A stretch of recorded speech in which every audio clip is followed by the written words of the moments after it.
আমরা যারা ইন্টারে পড়ি আমাদের সবারই হলো যে একটা ভয় থাকে হলো যে ফিজিক্সের ডেরিভেশনগুলো কিভাবে এটা আমরা হলো যে দেখতে চাই না।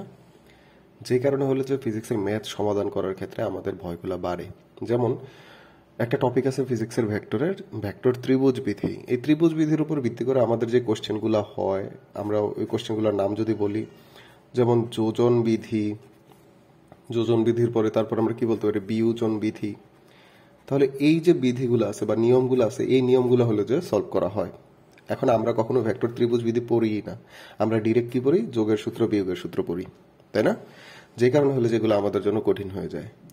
তো আমরা যদি শুধু একটা বিধি জানি বা একটা সূত্র জানি, ওইটা থেকে যোগ বিয়োগের সূত্রগুলো ইজিলি লিখতে পারি। কিভাবে? ভেক্টর ত্রিভুজ বিধিটা কি, যে একটা ত্রিভুজের তিনটা বাহু। তাহলে এই যে আমরা একটা ত্রিভুজের তিনটা বাহু আঁকলাম, আঁকার পরে বললাম যে আমাদের নিচের বাহুটার জন্য এই যে নিচের বাহুটা দেয়া আছে এটা তার আদি বিন্দু আর এটা তার কি বিন্দু, প্রান্ত বিন্দু বা শেষ বিন্দু। ঠিক সিমিলার দ্বিতীয় বাহুটার জন্য এটা তার আদি বিন্দু আর এটা তার কি বিন্দু, প্রান্ত বিন্দু অথবা শেষ বিন্দু। এবং তৃতীয় বাহুর জন্য আমরা কি বলতে পারি যে এটা তার আদি বিন্দু, এটা তার কি বিন্দু, প্রান্ত বিন্দু বা শেষ বিন্দু। এবার তুমি একটু খেয়াল করো, আমি এই বিন্দু থেকে এই বাহুতে গেলাম, এই বিন্দুতে গেলাম, এই বিন্দু থেকে এই বিন্দুতে গেলাম, এই বিন্দু থেকে আবার এই বিন্দুতে ফিরে আসলাম, তাহলে আমার ভেক্টর সরণ কতটুকু হলো? আমরা জানি সরণ কি, সরণ হলো যে আদি বিন্দু আর শেষ বিন্দুর কি লম্ব দূরত্ব। এখানে আদি বিন্দু যা শেষ বিন্দু তা, তাহলে ভেক্টর সরণ শূন্য। তাহলে আমরা বলতে পারি এই বাহুটা যদি হয় আমাদের এ, এই বাহু যদি হয় বি এবং এই বাহু যদি হয় সি, তাহলে আমরা কি বলতে পারি A plus B plus C, এগুলো সবগুলাই অবশ্যই কি হবে, ভেক্টর ইজ ইকুয়াল টু কত আসছে, 0। এবার এইখান থেকে ধরো যে আমরা কি নিয়ে আসবো, আমরা নিয়ে আসবো ভেক্টরের ত্রিভুজের সূত্র বা আমরা নিয়ে আসবো বিয়োজন সূত্র। কি নিয়ে আসবো, বিয়োজন। এরপর আমরা এই পাশে ধরো যে নিয়ে আসবো যোজনের সূত্র। আচ্ছা আমরা আগে যোজনটাই লিখি, যেহেতু যোগ আমাদের জন্য সহজ।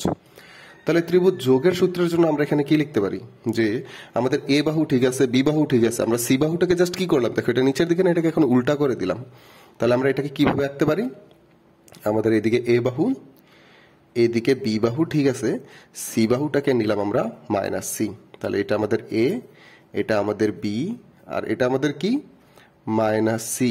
এগুলাকে যদি আমরা একত্রে লিখি তাহলে কি লিখতে পারি, A plus B minus C is equal to 0। এই সি এখন এই পাশে চলে যাবে না, তাহলে আমরা কি লিখতে পারি, A plus B is equal to C. আর এটাই হলো কি ভেক্টরের যোজন বিধি। এখানে এ এবং বি যোগ করলে আমরা কি পাচ্ছি, সি। এটাকে বলা হয় ভেক্টর যোজন বিধি। যোজন বিধির পরে এরপর আমরা যেটা নিয়ে আসবো এটা হলো যে আমাদের বিয়োজন বিধি। এই বিয়োজন বিধিতে আমরা কি করব, যে এ আমরা হলো যে যেদিকে আছে ওই দিকেই রেখে দিব, বিটাকেও আমরা কি করব, তার দিক উল্টাই দিব। তাহলে বি প্রথমে কি ছিল, বি ছিল হলো যে উপরের দিকে, এখন এটা হয়ে গেছে নিচের দিকে। খেয়াল করো, উপর দিকে ছিল এখন নিচের দিকে হয়ে গেছে। সি নিচের দিকে ছিল, এটাকে এখন কি করে দিব, আমরা উপর দিকে করে দিব, জাস্ট উল্টা করে দিলাম। তাহলে এটা আমাদের কত এ, এটা আমাদের কত মাইনাস বি, এটা আমাদের কত মাইনাস সি। এগুলোকে যদি আমরা ত্রিভুজ সূত্র অনুযায়ী একত্রে লিখি তাহলে কি লিখতে পারি, A minus B minus C is equal to কত হবে, 0। এই বি এ সি যদি ওই পাশে নিয়ে যাই তাহলে আমরা কি লিখতে পারি, A minus B is equal to কত, সি। আর এই যে সূত্রটা আছে এটাকে কি বলা হয়, এটাকে বলা হয় ভেক্টরের বিয়োজন বিধি। তো এই সিম্পল একটা সূত্র থেকে আমাদের কি আসে, যোগ এবং বিয়োগ সবগুলো হলে যে সূত্র চলে আসে। ধন্যবাদ।